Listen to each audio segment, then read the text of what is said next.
Olá, amigas e amigos, sejam bem-vindos ao canal para o estudo de mais um item de O Livro dos Médiuns.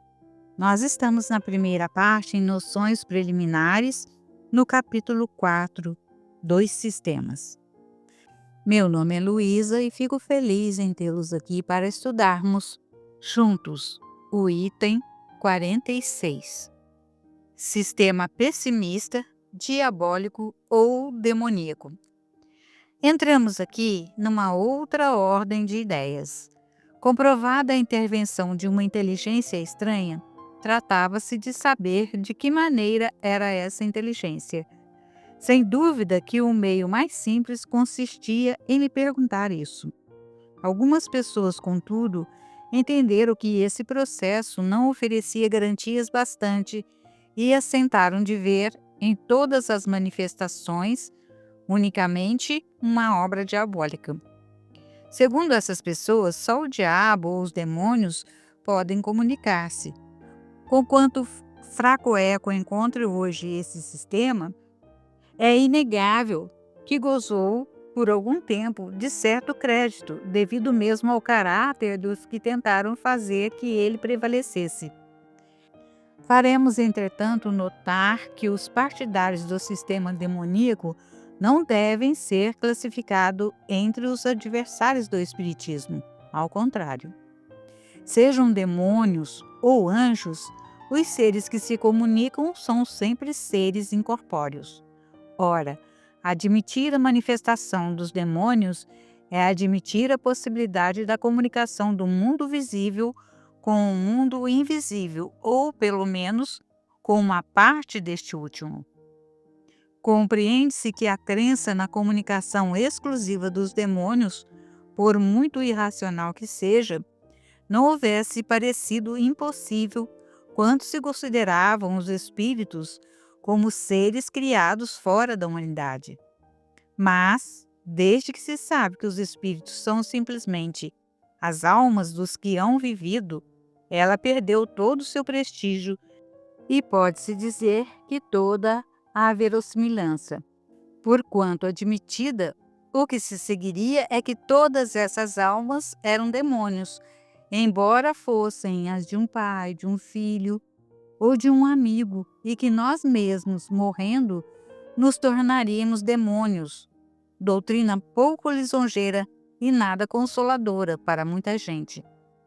Bem difícil será persuadir a uma mãe de que o filho querido, que ela perdeu e que lhe vem dar depois da morte provas de sua feição e de sua identidade, é um suposto Satanás.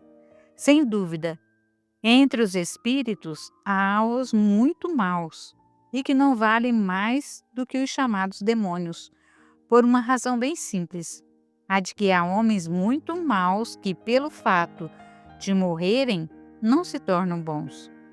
A questão está em saber se só eles podem comunicar-se conosco. Aos que assim pensem, dirigimos as seguintes perguntas. Faremos uma pausa aqui para deixarmos as perguntas para o próximo estudo. Vamos agora aos comentários do espírito Miramês sobre esse item. Surge, enfim, outro sistema que, de certo modo, admite a comunicação dos espíritos com os homens. Todavia, não deixa que a razão participe da análise do que esses espíritos falam e escrevem, afirmando que as comunicações mediúnicas são demoníacas. Esquecem os contraditores que os próprios demônios foram criados por Deus. Dentro da onisciência divina, se a divindade sabia que eles iriam se tornar demônios, por que os criou? Algo neles era diferente daqueles que se tornaram anjos? Se somos todos iguais, como iria Deus criá-los diferentes? É, pois, um argumento frágil e o curso da razão parece se encontrar interrompido na sua ação livre. Os demônios são nossos irmãos. Sendo Deus amor, sendo Pai, como desprezaria seus filhos? Que culpa teriam eles de terem se tornado demônios? Se foi pela sua liberdade, Quem lhes deu a liberdade? Se Deus, ele sabia que ela seria usada mal, pois não é onisciente? Se existe o mal, há igualmente o bem. Se conhecemos o ódio, o amor está presente. Há trevas e há luz, há verdade e há mentira. Há fraqueza e há força. A dualidade está em tudo para equilíbrio da própria vida, pelo menos no mundo em que habitas. Se comunica com os homens o espírito do mal, por que não se pode comunicar o espírito do bem? Por que fugir à lei somente porque alguns ignorantes não a aceitam? A verdade não pede licença para se expressar onde Deus achar melhor. No cano pelo qual passa a água suja, pode passar água limpa. É missão do Espiritismo aprimorar a mediunidade já evidente em todas as nações, estudar os meios mais convenientes para a elevação moral dos médiuns, para que eles, por sintonia, sirvam com acerto a espíritos de boa índole espiritual, visto que semelhante atrai semelhantes. Os profetas e adivinhos de ontem vieram como os médiuns de hoje, e a doutrina espírita codificada por Allan Kardec abriu uma escola divina para educá-los e instruí-los acerca das suas faculdades, mostrando os caminhos que deverão seguir e os atropelos e dificuldades a serem enfrentadas. Vemos hoje, em várias nações do mundo, a mediunidade em exercício cada vez mais aprimorada para que as mensagens dos benfeitores sejam entregues aos homens na mais pura codificação, para transformá-los em espíritos evoluídos, mesmo que as fortes tendências para o mal ainda librem em seus corações. Os processos de aprimoramento são diversos, mas Deus sabe de tudo e foi Ele que nos criou. Nada se faz sem a sua vontade, mesmo o chamado mal. Já passou a época de expulsar o demônio. Expulsar para onde, se tudo é casa do Senhor? Devemos conversar com esses nossos irmãos e, se possível, transformá-los em espíritos bons, juntando-os a nós para o trabalho com Jesus, que disse que eles não são maus, que apenas não sabem o que fazem. Mas irão saber depois que conhecerem o amor e sentirem a maturidade na alma.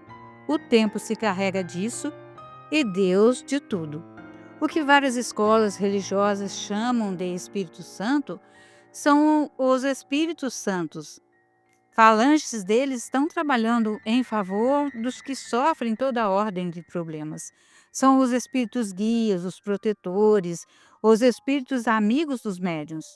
É a mesma coisa, só que no espiritismo, bem compreendido, tanto os médiuns quanto os espíritos são educados e instruídos com o evangelho de nosso Senhor Jesus Cristo, passando os medianeiros a serem instrumentos de espíritos altamente elevados, dos quais partem mensagem de luz capazes de modificar os homens. A doutrina espírita é Jesus novamente na Terra, para cumprir as profecias. A sua volta se deu em forma de uma doutrina para ficar eternamente com toda a humanidade. Os sentimentos dos homens de bem, com o tempo, se confundirão e o amor, como Jesus nos amou, tomará conta de todos os corações para que haja um só pastor e um só rebanho.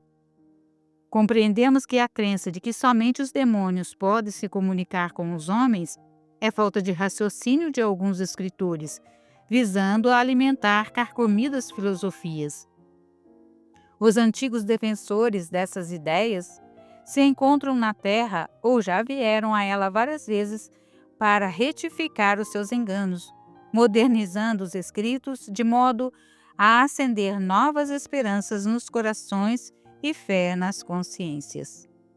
Mas encontramos ainda muita gente buscando somente o corpo de Jesus, defendendo o Santo Sepulcro, esquecendo a essência de que o Mestre disse e viveu.